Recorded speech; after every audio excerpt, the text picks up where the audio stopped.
What is up, everybody? I just wanted to log on real quick and do a really quick stream. It looks like Bungie decided that starting today, and this was at 8 p.m., our planned Rite of the Nine dungeon calendar will be changing. Each dungeon will be featured for 2 weeks as opposed to 3, and we are increasing non-area manifold currency drop rates, which can be exchanged for additional weapons. With this change, Ghost of the Deep will now launch next Tuesday, May 20th, followed by Prophecy on June 3rd.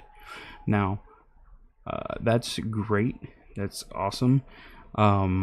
This is pretty surprising because I just made like 7 shorts today regarding everything they can change or address for the Rite of the Nine dungeon event, and this was one of them, more or less, but we'll keep reading.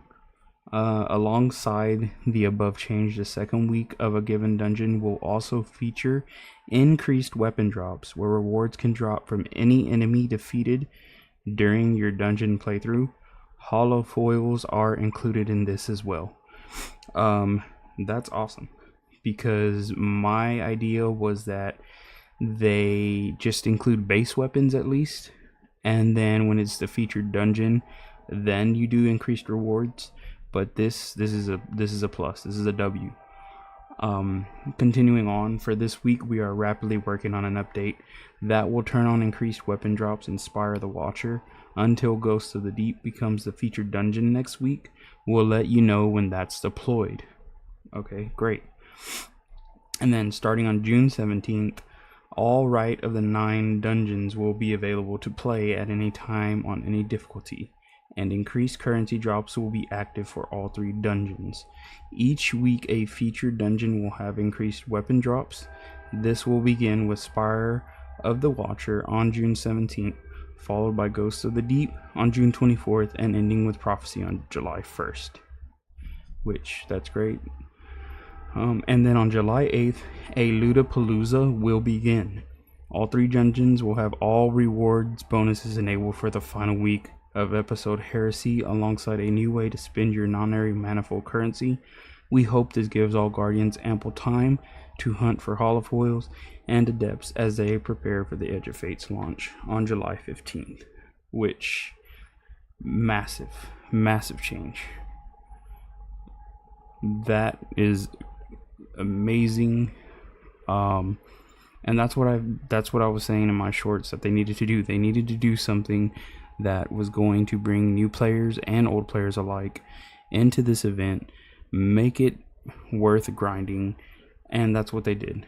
I don't know if there was multiple people mentioning this. I don't know, but if you go and look at my shorts that I did earlier, no views, of course, because I'm not very big in the community.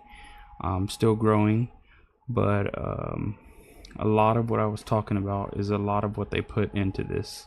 So somebody out there had the same idea as I had, and they made it happen. So yeah, just be on the lookout for that this week, going into next week, and get to grinding. But that's all for my stream.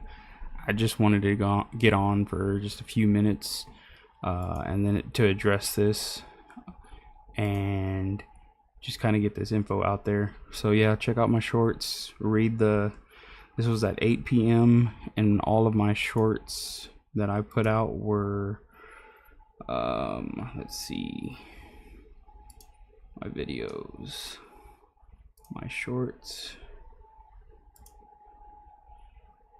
So it doesn't have a time on when I did these, but they were all from today.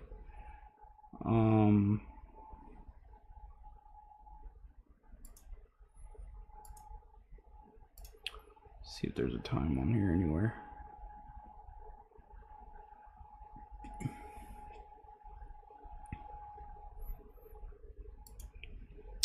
Yeah, no time of when they were posted, but they were from today.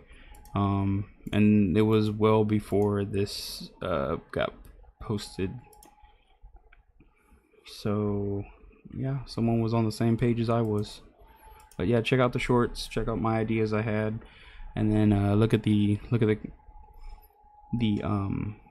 the post on X that they did, and I think that's the only place they posted anything. So yeah. Anyways, if you check this out later, thank you. Be sure to follow, be sure to like, and be sure to comment. And I will be seeing you on Ride of the Nine later on this weekend and then going into next week. But yeah, y'all have a great evening and keep that grind going.